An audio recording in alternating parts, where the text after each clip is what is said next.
Oi pessoal, meu nome é professor Jorge Detome, eu sou da Escola Politécnica da USP. Hoje a gente vai fazer uma apresentação que é parte de uma série de palestras sobre o tema de como elaborar artigos científicos. O público-alvo são os alunos do curso de preparação para mestrado e doutorado em engenharia mineral, com ênfase em óleo e gás, aqui da Escola Politécnica. E o tema dessa palestra é Por que publicar? Que são os quatro temas que a gente vai abordar nessa série. Por que publicar, como publicar, onde publicar e como começar. Hoje a gente vai falar em por que publicar. Qual a motivação? Por que a gente precisa publicar? Vamos lá então. Vamos começar entendendo o que é ciência, né? Ciência vem do latim scientia, que quer dizer conhecimento e sabedoria, né? Então, a definição de dicionário de ciência é que é um conjunto de conhecimentos fundados em princípios certos. Isso é muito importante, porque não é só uma base de conhecimento, mas também tem os princípios certos. Isso é muito importante para vocês que vão escrever artigos científicos, porque ao colocar um novo tema, um novo assunto, você tem que conhecer os princípios certos e você tem que definir quais são os princípios certos daquele conhecimento que você está discutindo e quer agregar. Aqui está a definição do dicionário. Então o que acontece? Já que eu estou fazendo essa evolução no conhecimento por meio de ciência, vamos pensar como que eu divulgo isso, como que eu comunico essa minha novidade, essa minha contribuição para a ciência, né? Bom, ciência está associada à cultura humana, e como toda cultura, como todo aspecto cultural, a comunicação é essencial na ciência, tá certo? Então, não vale a pena, não é só a questão de inventar a roda. Você tem que comunicar às montadoras que você inventou a roda que eles podem usar no carro, tá certo? E então, todo conhecimento, toda descoberta, toda a inovação que é feita em ciência é sempre baseada no que foi feito anteriormente. Então, é baseado na literatura daquele assunto. Por isso que é importante você ter literatura daquela tua contribuição para que outros cientistas possam conhecer, possam discutir, possam discordar e possam fazer o progresso para o lado deles. Então, por isso que é fundamental essa comunicação. Vocês conhecem que a comunicação pode ser feita em simpósios e congressos por meio de pôsteres e palestras. Isso é muito importante. Só que o meio mais confiável, mais utilizado pelos cientistas para fazer essa comunicação é por meio de publicações científicas indexadas em bases científicas internacionais, que permitem a comunicação estruturada entre cientistas, tá certo? Isso é a referência dessas informações. Agora, resumindo o que eu falei, então quer dizer que a gente pode fazer artigos científicos ou pode fazer pôsteres e palestras. Qual a diferença dos dois? Bom, pôster e palestras são sempre apresentadas em congressos, seminários, encontros científicos. Enquanto que um periódico é uma revista científica. Então, enquanto isso aqui é um evento, uma reunião, um encontro de cientistas, isso é um documento, é um repositórios estruturados de documentos, que o apelido ou o nome em inglês é journals, né? E esses journals são indexados em bases científicas internacionais, como por exemplo Scopus, Web of Science ou mesmo o Google Scholar, tá certo? E a vantagem de usar, o principal aspecto de usar essas bases indexadas é que facilitam a busca. Você pode buscar por assunto, você pode buscar por uma universidade, você pode buscar por pesquisador e você acerta muito mais, com muito mais precisão, o tema que você está querendo investigar. Vocês lembram lá no começo que eu falei que a ciência é base de conhecimento definida em princípios certos? Então aqui, esses indexadores e essas bases científicas indexadas, elas permitem com muito mais facilidade você definir quais são os princípios certos daquela área de conhecimento que você está estudando. Vamos entender então como funciona um congresso. Congresso, pegando por exemplo um congresso da área de óleo e gás, você tem um congresso e ele serve para divulgação e discussão de novas ideias nesse tema do congresso. Então os pesquisadores se juntam, eles discutem, eles debatem, eles perguntam, eles discordam e isso gera essa sinergia que permite criar novas ideias ou corrigir, ajustar as ideias que você já tem e assim por diante. E isso normalmente é feito na base de palestras e posters, tá? Mas então aí o objetivo aqui é divulgação e discussão, tá? Um periódico, em primeiro lugar, ele é um repositório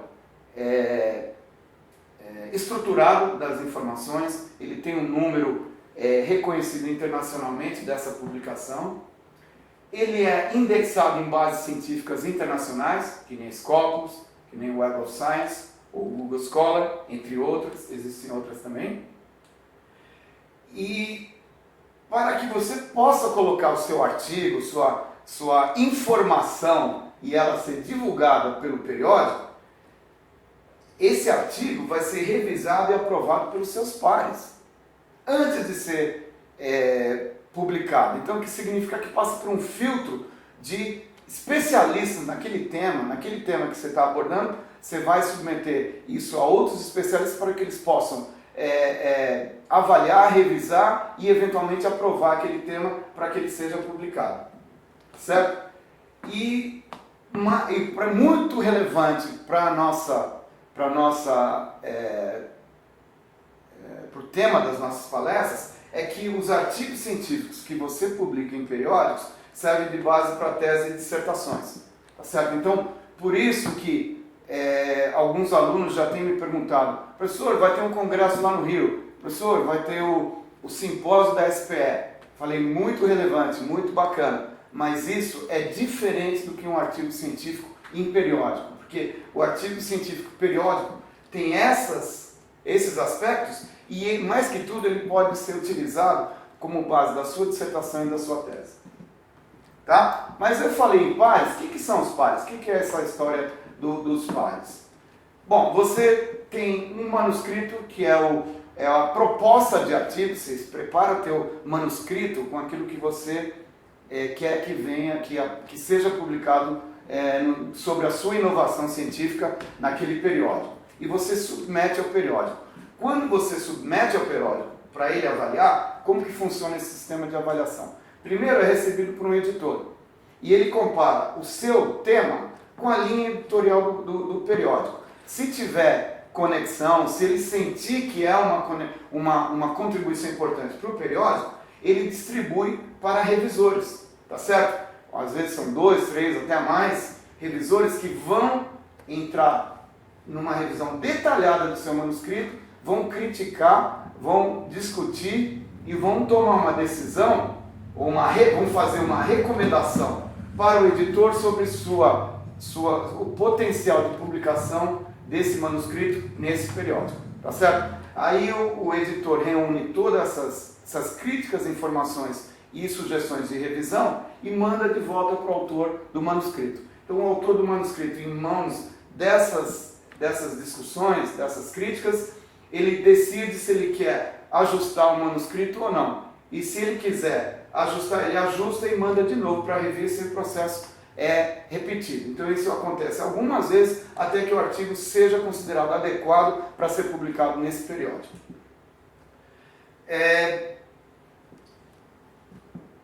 Uma vez que você tem o artigo publicado no periódico, significa que ele foi revisado e foi aprovado pelos seus pares. Então os especialistas dessa área que você está escrevendo, os especialistas internacionais, os caras mais capazes de comentar sobre esse tema em todo o mundo, aprovaram o seu artigo. Então, por isso que a aprovação dos pares é muito importante. Por isso que um artigo em revista indexada é muito importante, porque ele foi revisado pelos seus pares, que são os maiores especialistas daquele tema no mundo. Tá certo? E também é importante que, uma vez que ele foi aceito para a publicação, ele recebe esse número DOI. DOI é um número muito importante para publicações. Ele é o Digital Object Identification.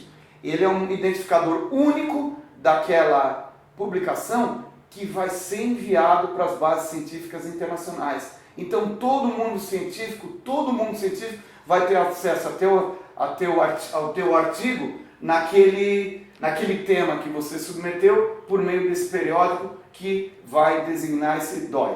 Outra coisa importante do DOI é que no currículo do pesquisador, por exemplo, o currículo Lattes, você lista todos os seus artigos em revistas indexadas e como que isso como pode ser verificado se ele é um artigo de revista indexada. Ele tem o DOI. Então você coloca o nome do artigo e o DOI em seu currículo. Bom, lado prático das publicações.